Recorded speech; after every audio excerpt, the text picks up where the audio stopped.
exercise TC4. Solve the following. It was Tuesday 15 days ago. आज से 15 दिन पहले. If आज today बोले तो आज से 15 दिन पहले 15 days ago जो डे था that was Tuesday. What is today? आपको बताना है आज क्या है. देखो बेटा, अगर मैं देखूँ Sunday, Monday, Tuesday, Wednesday, Thursday, Friday, Saturday, तो फिर से संडे आएगा. मतलब 7 डेज के बाद सर्कल खुद को रिपीट कर रहा है. 7 डेज 7 डेज 7 डेज. तो हम इस चीज़ को यूज़ करने वाले हैं यहाँ पर. मैं अगर 7 डेज माइनस करूँ बार बार बार बार बार बार, तो जो मुझे पता चलेगा कि कब वो जाके दूसरा डे आएगा. ठीक है, तो उससे हम क्या करते हैं, हम ये रिपीटेड सब्ट्रैक्शन नहीं करते हैं. हम क्या कर देते हैं, उसकी जगह पे डिवाइड कर देते हैं. 15 डेज हैं पूरे, जिसमें को हम 7 के साइकिल में, जो हम 7 वीक्स हैं, ठीक है, वीक का जो टाइम है 7 डेज का, उससे हम डिवाइड कर देते हैं. ठीक है, 15 डेज अगो है तो 7 डेज के अकॉर्डिंगली वो सर्कल रिपीट होगा. 7 2 ज़ा 14 माइनस 1 डे. तो वीक में देखो, अब इसका मतलब है कि फिर से ट्यूसडे आएगा. उस ट्यूसडे से 1 डे एक्स्ट्रा हो रहा है, मतलब आगे का टाइम आ रहा है. अब ट्यूसडे से आगे का टाइम क्या होगा, वेडनेसडे. तो ये आपका आंसर है. So today is Wednesday according to question, वैसे नहीं. ठीक है, देखो नेक्स्ट है, इफ़ टुडे इज़ मंडे, आज मंडे है 4 जनवरी, और आज की डेट भी बताइए 4 जनवरी. What day will it be on 29 January. अब देखो आपको क्या करना है, 4 जनवरी में जब 7 डेज ऐड करेंगे, मतलब 11 जनवरी, वो डे फिर से मंडे होगा, राइट. फिर से मैं इसमें 7 ऐड कर देती हूँ, 18 जन, वो फिर से मंडे होगा, राइट. अब हम इसमें और 7 डेज ऐड कर देते हैं. ठीक है, 25 जन, वो फिर से क्या होगा, मंडे. हमें कहाँ जाना है, 29 जनवरी. अब मैं 7 नहीं ऐड कर सकती क्योंकि वो बढ़ जाएगा, 32 हो जाएगा, वो नेक्स्ट मंथ में एंटर कर जाएंगे. अब हमें जाना है 29 जन तक. 25 26 27 एंड 28 एंड देन 29 जन. अगर ये मंडे है, ये ट्यूसडे है, ये वेडनेसडे है, ये थर्सडे है, ये फ्राइडे है. So that's answer. उस दिन को फ्राइडे होगा. तो इस क्वेश्चन में फाइंड करना है a particular type of rice, एक खास तरह की चावल को बोया गया है, सोन मतलब सॉइल के अंदर जो सीड डाला गया है बाय अ फार्मर, एक किसान के द्वारा, ऑन 2 मई 2020. इस डेट को ये सीड डाला गया है सॉइल के अंदर. हार्वेस्टेड, जब कोई भी क्रॉप रेडी हो जाती है और उसे कट कर लिया जाता है फील्ड में से, तो उसे कहते हैं हार्वेस्टिंग. तो ये 20 अक्टूबर 2020 को किया गया है. हमें निकालना है टाइम स्पैन. टाइम स्पैन का मतलब है जब सॉइल के अंदर वो सीड डाला गया और जब उस सीड में से क्रॉप ग्रो हो गई और उसे कट कर लिया गया, इसके बीच जो टाइम स्पैन यूज़ हुआ है, कितना टाइम लगा है, वो हमें फाइंड करना है. ठीक है, तो यहाँ पर हम एक टाइमलाइन बनाएंगे मंथ्स को यूज़ करते हुए. तो सीड जो डाला है वो डाला गया है 2 मई 2020 को, राइट. उसके बाद आएगा जून, जो कि फुल मंथ होगा. देन जुलाई, वो भी फुल होगा. देन अगस्त, वो भी फुल होगा. देन सितंबर, वो भी फुल मंथ लगाएगा. लेकिन अक्टूबर जो है वो सिर्फ 20 अक्टूबर तक है. अब हमें देखने हैं इनमें डेज. तो देखो मई में होते हैं 31 डेज, राइट. 31 डेज होते हैं मई में. अब उन 31 डेज में से आप देखो जो वर्क है, अगर वो 1 मई को स्टार्ट हो जाता तो फुल मंथ हो जाता. बट 1 मई को ना यूज़ होके सिर्फ 1 डे ही छोड़ा है, मतलब 31 में से 1 डे हम माइनस कर देंगे तो 30 डेज जो है वो मई मंथ में वर्क हुआ है. तो यहाँ पे 30 डेज, राइट.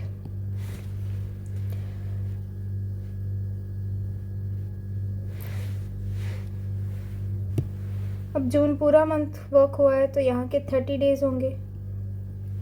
अब जुलाई में भी पूरा वर्क हुआ है तो 31 डेज। सेम यहाँ पर अगस्त में 31 डेज पूरा चला है। लेकिन सितंबर जो है वो 30 डेज का होगा। अक्टूबर सिर्फ 20 अक्टूबर तक। अब देखो 20 अक्टूबर तक कोई काम होगा तो अक्टूबर मंथ में सिर्फ 20 डेज ही यूज होंगे, राइट। अब देखो यहाँ से ये जो बीच के मंथ हैं, ठीक है, टोटल 1 2 3 4, 1 2 3 4, ये तो यहीं से निकल के आ गया 4 मंथ्स, ठीक है। अब आपके पास क्या बचा है, इधर से 30 डेज बचे हैं और इधर 20 डेज है। हमने देखा था कि यहाँ हमें 1 डे कम पड़ रहा था, है ना। तो अगर मैं एक काम करूँ, यहाँ से 1 डे निकाल के यहाँ दे दूँ तो ये हो जाएंगे 31 डेज, जिससे कि एक और मंथ हो जाएगा कंप्लीट, ठीक है। और इन दोनों को अगर हम ऐड कर देंगे तो हमारे पास फिलहाल के लिए आएंगे 5 मंथ्स। अब एक चीज़ आप देखो, 20 अक्टूबर को जो है वो क्रॉप कट कर ली गई है, क्रॉप को काट लिया, तो वो डे इंक्लूड नहीं होगा, वो टाइम स्पैन में इंक्लूड नहीं होगा, क्योंकि उस दिन तो उन्होंने क्रॉप काट लिया, निकाल लिया, उससे एक दिन पहले तक वो था वहाँ पे। अब वो वहाँ से कट हो चुका है, तो यहाँ से क्या होगा, वो 20 अक्टूबर ना होके 19 अक्टूबर ही रहेगा, मतलब एक दिन और कम हो जाएगा यहाँ से, ठीक है।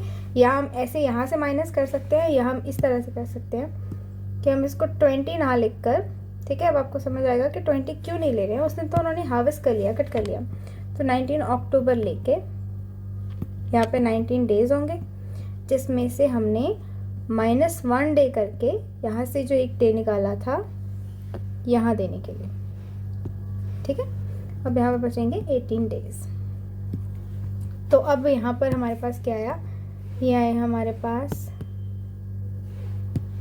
5 मंथ, जो किस में से निकले हैं, इस चीज़ को यूज़ करके हमने निकाले हैं 5 मंथ, जिसमें से 1 2 3 4 मंथ तो पहले से आ गए थे, ठीक है।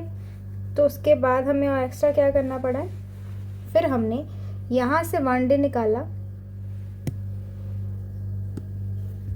फिर हमने यहाँ से 1 डे निकाला, यहाँ डाल दिया, जिससे कि 31 डेज बने।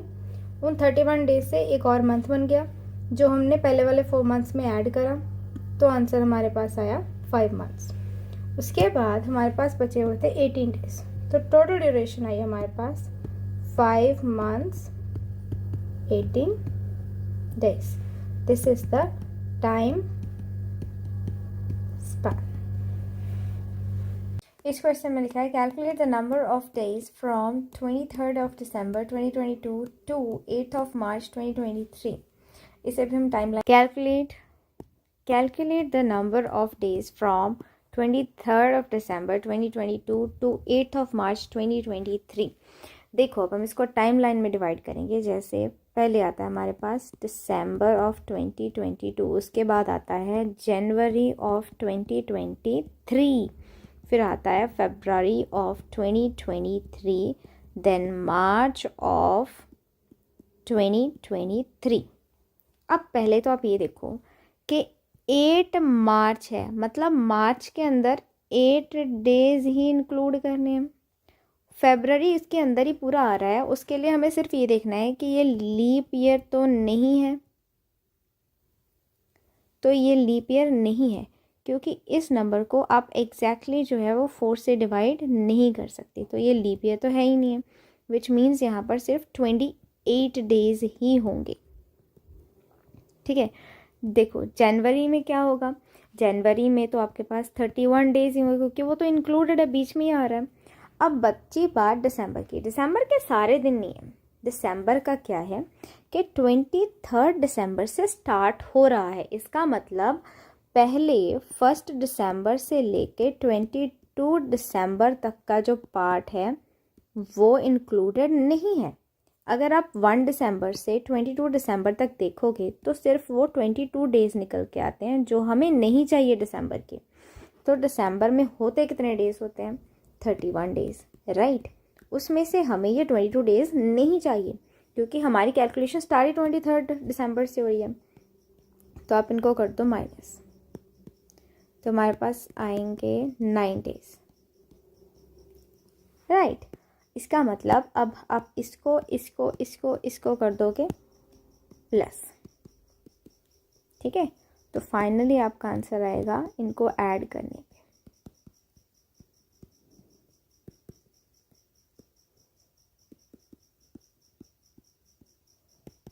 76 days।